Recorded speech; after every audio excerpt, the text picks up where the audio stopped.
We're live. So you want to kick it off? Tell us what we're doing tonight? All right, so welcome back to CopBlock Radio Show.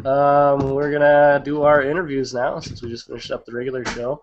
Again, you have me, myself, Adam from Spokane CopBlock. We have Eric from Ohio CopBlock and FreeRockPress.org, right? .org? .com. .com.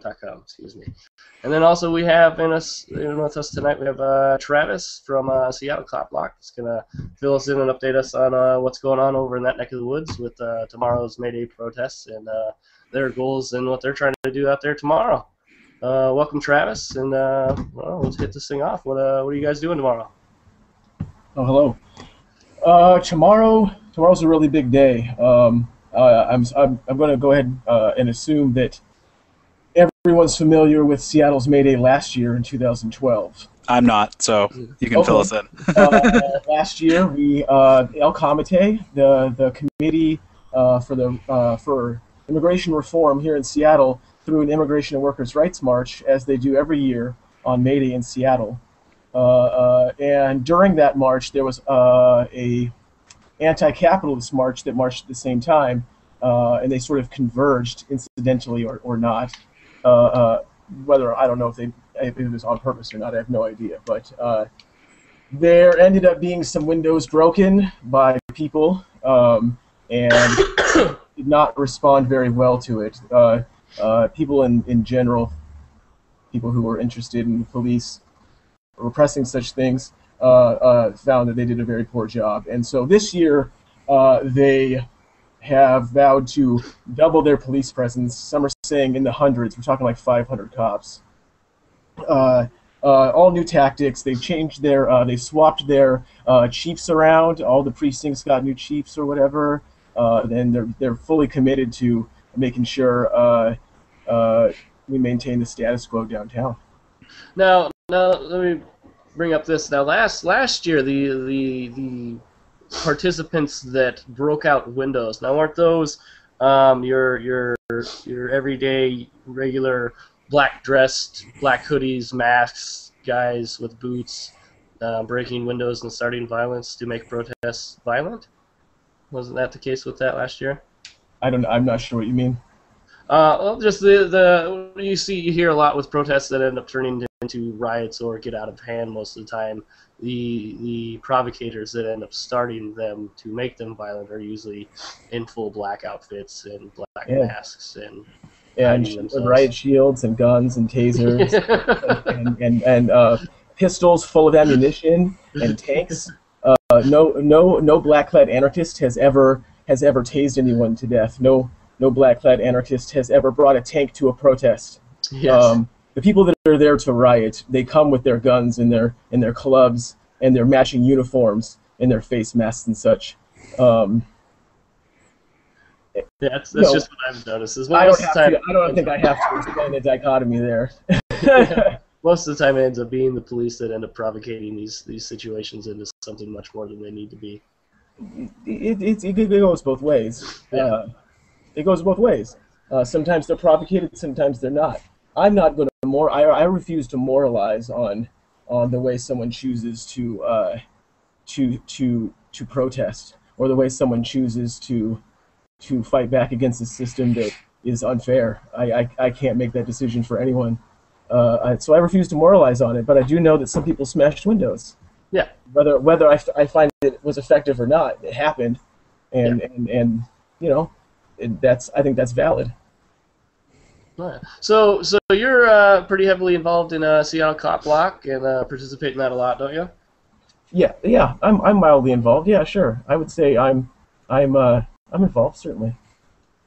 Okay. Well, so how's things been going over there with Seattle CopBlock in general, as in not as in the May Day thing, but as in general? How you guys been doing over there? It's growing. It's growing fast. We're very decentralized. Not a lot of meetings. A lot of autonomous work.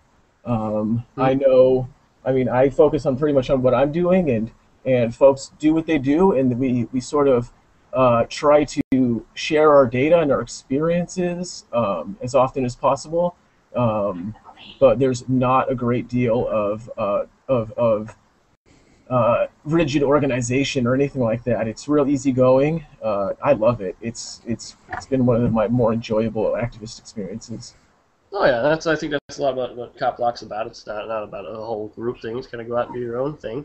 Very decentralized. Everybody has their own ideas of what they'd like to see changed and fixed. Their own opinions on that. I've been seeing your guys' YouTube page has been blowing up pretty heavily. You guys put new videos up all the time. It's That's what I mean. Yeah, People we'll are. put a link up. I know you guys advertise all the time about sending your videos to you guys to put them up, and you guys have been doing a really good job at that. Yeah, actually, one of the things that we've really been adopting whenever we can is when we go somewhere, we go early and we chalk.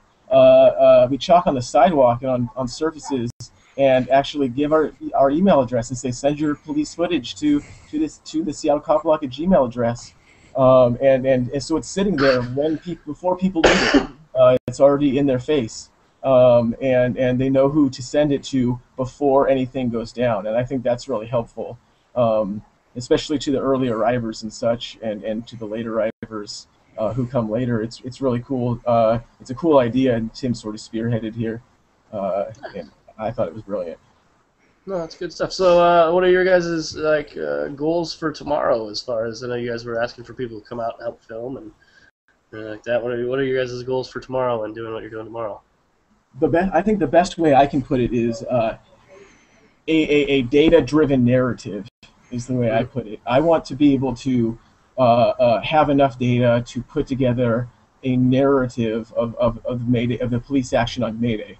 I want to be able to say, should a police officer do something untoward, I want to be able to know before there's a problem who that officer is, where they belong, and what their orders are. And I hope, I mean, we have the ability to do that. I think we have the capability. Whether the data comes and aggregates in such a manner that allows us to do that with the data, I don't know. But I know that the possibility is there, and I'm not stressing it too much. I'm kind of trusting the SPD not to get out of hand. Not that I trust the SPD, but I'm trusting that their leadership is going to be keeping a stiff leash on them. And they'll have specific orders, and if we can sort of root those out beforehand, we can figure out sort of how to best keep track of the ones who want to harm people. Nice. So, you got any questions, Eric? I guess some of the what I'm at least reading, that it almost tends to be co-opted each year by some sort of socialist movement. Like you said, you guys ended up having kind of the two groups clash last year, and I'm wondering what kind of the vibe was like before that happened. Last year, before the outbreak of destruction. Yeah. Okay. Well, I can't speak to it. I was not actually present for that. I'm not sure what the feeling was exactly like down there. I was doing communications work down on the other side of downtown at the time, so I wasn't actually present for that. I rely on the footage that was given to me of the event.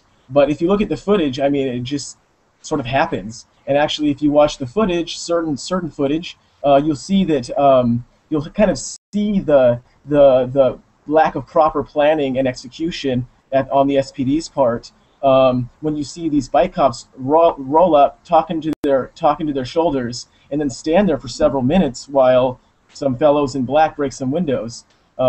People in black, I should say. Who knows? I have no idea what their genders are. But some folks in black broke some windows, and the police stood by and watched them do it. And that was because of a lack of leadership on SPD's part, and they're making an effort this year to change that. But it was generally relaxed, from what I understand. and they got tense for several seconds, maybe a few minutes, and then they ran off into the crowd, and that was that. It's kind of interesting. I encourage people to look up the Seattle May Day 2012 videos and take a look at them, and you'll see that the SPD definitely zigged where it should have zagged or whatever, which was good for some people and not good for others, and it's whatever. But they have vowed to be on top of things this year, and I want to be there to be on top of them. Cool. Good stuff. Now, where exactly can people find your guys' videos? That's what I know your guys' YouTube channels, but it's not actually Seattle Cop Block. It's like this C or right?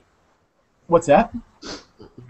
Your guys' YouTube page is it's not actually Seattle Cop Block. It's what's just C Cop Block or? Let me find out exactly for you. It is it's youtube.com/user/C-CopBlock, SEA CopBlock, yeah. Okay. So people know where to find that at and check out your guys' videos. Also, you guys got your Facebook page, Facebook at Seattle Cop Block. Yep, you can look us up on Twitter as well, Seattle Cop Block. Okay. We also, I believe that CopBlock.org also features us. There's a page there for us as well. So Then you guys also have the Gmail at SeattleCopBlock@gmail.com. SeattleCopBlock@gmail.com, correct. Yep. That's correct. All right. Well, awesome. Anything more you got to add there, Eric? Nope. No? All right. Well, awesome. Hey, thanks for coming on, Travis, and letting us know what's going on with that over there. And hopefully maybe we can either touch base with you or somebody else from over there maybe next week and see how everything went. Yeah, get a hold of me. I'd love to debrief. Yeah, that'd be good stuff. Well, thanks for coming on, man. Hey, thanks, guys.